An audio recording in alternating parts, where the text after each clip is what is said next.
Engah! Engah! Engah!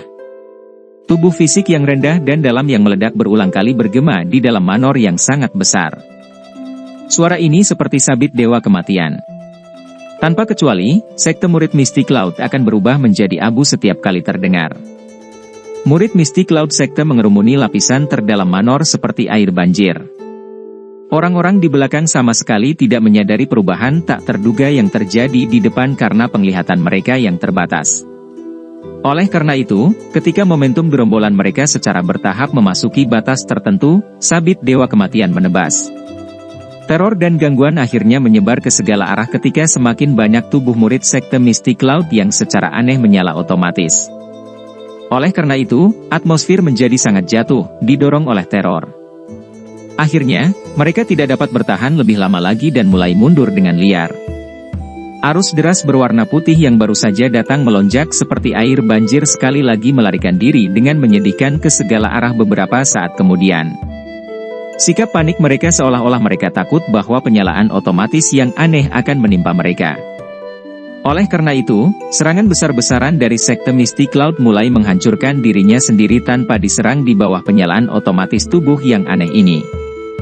Ketakutan dan keterkejutan hadir di wajah semua orang. Sesuatu yang bisa membunuh seseorang tanpa bentuk dan warna bahkan lebih mudah mengikis keberanian seseorang dibandingkan dengan pisau dan pedang yang tajam.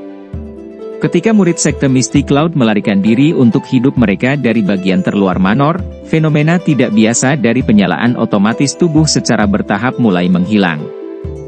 Namun, pada saat ini, murid sekte Misty Cloud sudah menderita kerugian serius. Selama waktu penyalaan otomatis yang menakutkan tadi, setidaknya setengah dari orang-orang berubah menjadi debu dengan cara yang sangat aneh.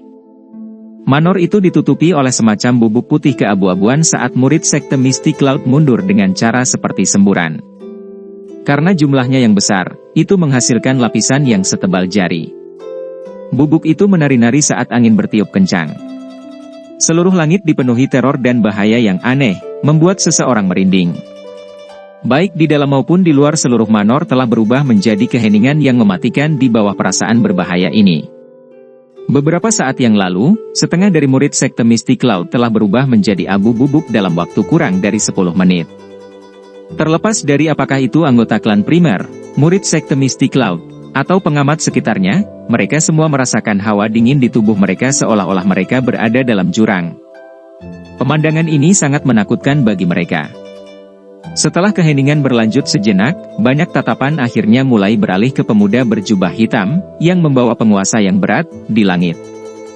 Pada saat ini, yang terakhir perlahan-lahan mengulurkan kedua tangannya. Jika seseorang dengan hati-hati melihat tangannya, seseorang akan dapat melihat secara samar-samar kumpulan api tak terlihat yang menyala dengan ganas di atasnya. Dari situasi yang terlihat, sudah jelas bahwa kegilaan penyalaan otomatis yang menakutkan sebelumnya disebabkan olehnya. Murid sekte Misty Cloud yang menarik diri dari manor menunjukkan wajah terkejut dan ketakutan saat mereka melihat Xiao Yan di udara. Cara itu seolah-olah mereka sedang melihat setan ganas yang haus darah. Kekejaman taktik yang terakhir tadi cukup untuk meninggalkan fobia di hati mereka, yang sulit dihilangkan. Sosok manusia yang seperti iblis ini akan mengikuti mereka seperti bayangan mereka, sesekali muncul di hati mereka. Itu menyebabkan hati mereka dipenuhi ketakutan. Anggota klan primer di dalam manor melihat bubuk di luar halaman manor. Mereka pun tanpa sadar menelan seteguk air liur. Tatapan mereka saling memandang dengan mata mereka dipenuhi dengan keterkejutan. Murid sekte Misty Cloud yang telah mengalahkan mereka sampai mereka tidak dapat membalas sebelumnya berubah menjadi petasan yang meledak secara acak di semua tempat. Setelah itu, lebih dari setengah dari mereka tersingkir. Hanya pada saat ini mereka benar-benar memahami bahwa di mata orang yang benar-benar kuat, kehidupan manusia benar-benar hanyalah kotoran. Yafei juga terkejut dengan adegan menakutkan ini. Wajah cantiknya yang mempesona agak pucat saat dia mengangkat kepalanya untuk melihat ke udara. Wajah acuh tak acuh pria muda berjubah hitam itu memiliki benang kekejaman. Dia menghela nafas sekali lagi. Kebencian Xiao Yan terhadap sekte Misty Cloud telah benar-benar mencapai tahap di mana dia dengan cemas ingin makan daging mereka. Yafei cukup akrab dengan karakter Xiao Yan. Biasanya, dia tidak akan melakukan hal seperti ini. Oleh karena itu, sekte Mystic Cloud hanya menyalahkan diri mereka sendiri untuk semua ini. Orang ini bukan lagi pemuda berhati lembut dari dulu, namun, ini mungkin dianggap hal yang baik untuknya. Xiao Ding tidak merasakan perlawanan sedikit pun terhadap Xiao Yan memulai pembantaian. Sebaliknya, dia merasakan sedikit kegembiraan di dalam hatinya saat dia tertawa dan perlahan berbicara. Suaranya mengandung kepuasan dan desahan lembut yang tidak diketahui. Yafei sedikit mengangguk. Dia baru saja akan berbicara ketika suara tapak kuda yang teratur tiba-tiba terdengar di luar manor. Dia mengangkat matanya dan terkejut melihat semburan hitam gelap tiba-tiba menyerbu dari seluruh kota.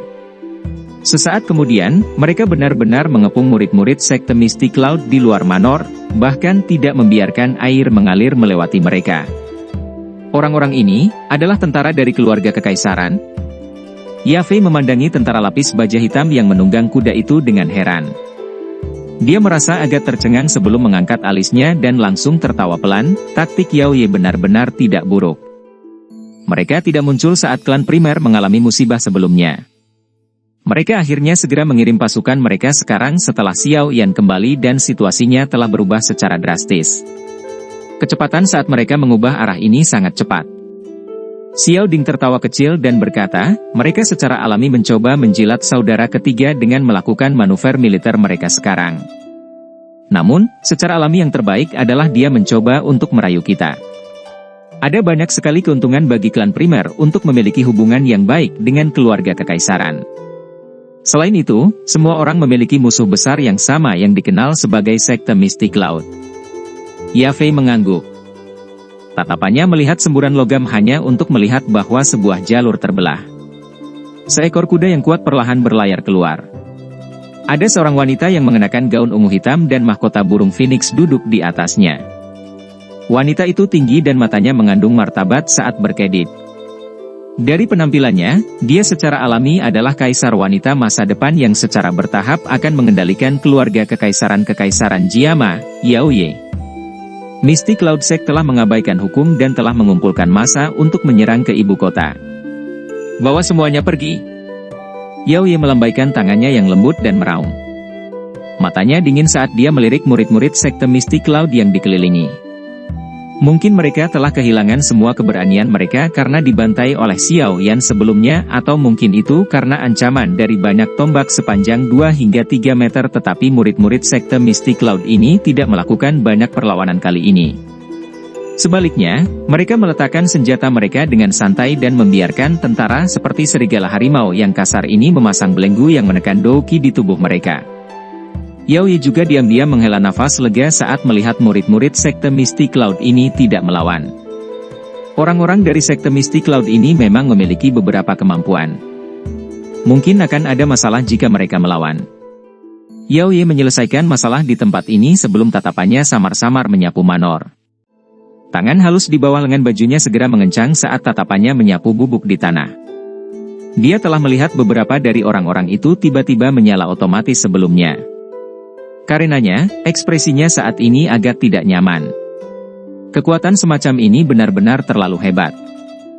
Apakah orang yang benar-benar kuat begitu menakutkan? Tidak heran kakek buyut selalu memilih untuk bertahan sebelum dia memiliki keyakinan mutlak untuk berurusan dengan Yun Shan. Tatapannya terangkat dan dia menatap pria muda berjubah hitam di udara. Senyuman yang mengharukan terlihat di wajah cantik Yao Ye. Suara lembut-lembutnya keluar dari bibir merahnya. Bolehkah aku tahu apakah aku harus memanggilmu Mr. Yan Xiao atau Mr. Xiao Yan? Xiao Yan melirik wanita yang tampak agak akrab ini. Dia mengerutkan alisnya dan tidak dapat mengingat identitas yang terakhir dalam waktu singkat. Ini adalah Putri Yao Ye. Anda bertemu dengannya saat itu. Tawa Yafei perlahan ditransmisikan ke Xiao Yan saat dia mengerutkan kening, menyebabkan dia tiba-tiba sadar. Yao Ye tersenyum pada Yafei saat yang pertama melihatnya perlahan-lahan keluar dari istana. Dia segera melompat turun dari kudanya dan memegang tangan kudanya dengan penuh kasih sayang. Dia berkata, Yafei Jie, maafkan aku. Awalnya saya ingin datang secepat mungkin tapi waktu yang dibutuhkan untuk mengirim pasukan juga cukup lama. Yafei tidak menunjukkan keterkejutan atas kehangatan Yao Ye yang tiba-tiba padanya. Dia tersenyum. Hatinya sangat sadar bahwa kemungkinan keluarga kekaisaran kemungkinan mencoba yang terbaik untuk membentuk hubungan yang baik dengan Xiao Yan saat ini. Namun, beberapa masalah saat itu telah menyebabkan Xiao Yan memiliki kesan yang buruk untuk faksi lain di dalam kekaisaran Jiama. Karenanya, wanita cerdas di depannya ini telah memilih untuk mencoba dan merayu dia dan menggunakan kesempatan ini untuk melakukan kontak dengan Xiao Yan. Oh, itu Putri Yao Ye. Xiao Yan juga tersenyum sembarangan setelah diingatkan oleh Yafei. Namun, dia tidak menunjukkan ketertarikan di luar. Dia mengangkat kepalanya dan melihat ke medan pertempuran yang kacau di langit sebelum bergumam dengan mulutnya, saat ini tidak ada waktu untuk mengejar putri. Mari kita bicara perlahan setelah saya menyelesaikan semua orang ini. Kaisar wanita masa depan dari Kekaisaran Jiama ini tidak menunjukkan ketidakpuasan terhadap kata-kata Xiao Yan yang agak dingin dan acuh tak acuh ini. Dia hanya mengangguk dengan senyum lembut. Xiao Yan secara acak membubarkan Yao Ye sebelum sayap api hijau giok di punggungnya dikepakkan. Tubuhnya secara bertahap bergegas menuju medan pertempuran yang kacau di langit. Karena kalah jumlah, beberapa ahli sekte mistik Laut Do Uang sudah dirugikan dalam pertarungan di langit. Mereka hanya bisa menangkis serangan dan tidak bisa membalas. Oleh karena itu, situasinya langsung menjadi sepihak ketika beban berat, seperti Xiao Yan, bergabung. Grup. Sosok hitam yang kabur itu melintas di langit hanya dalam beberapa menit ketika hampir 4 ahli Do Uang terluka parah dan jatuh dari langit. Darah segar yang mereka semburkan di sepanjang jalan itu seperti kabut merah yang perlahan melayang di udara. Seluruh kota benar-benar sunyi saat mereka melihat ahli Do Uangs yang berulang kali dikalahkan dari sekte mistik laut. Kemudian mereka saling memandang. Siapapun bisa tahu bahwa sekte mistik laut tidak memiliki kemampuan sedikit pun untuk membalikkan keadaan. Bang! Tinju kejam lainnya menghantam punggung elit Do Uang yang terkejut. Kekuatan kuat yang ganas menyebabkan dia langsung kehilangan kekuatan bertarungnya. Pada akhirnya, orang itu jatuh kepala lebih dulu dari langit tanpa ada yang tahu apakah dia hidup atau mati. Xiao Yan perlahan menghembuskan udara keruh dari dadanya. Tatapannya perlahan menyapu ke puncak gunung buram yang jauh di luar ibu kota. Aura ganas tiba-tiba melonjak dari tubuhnya dan segera menyapu seluruh langit. Begitu aura Xiao Yan meletus, Yun Shan, yang sedang berlatih dengan mata tertutup, serta wanita berjubah putih di aula terlarang, di gunung awan berkabut yang jauh, tiba-tiba membuka mata mereka. Mata mereka dipenuhi dengan keterkejutan dan ketidakpercayaan. Aura ini, bagaimana mungkin?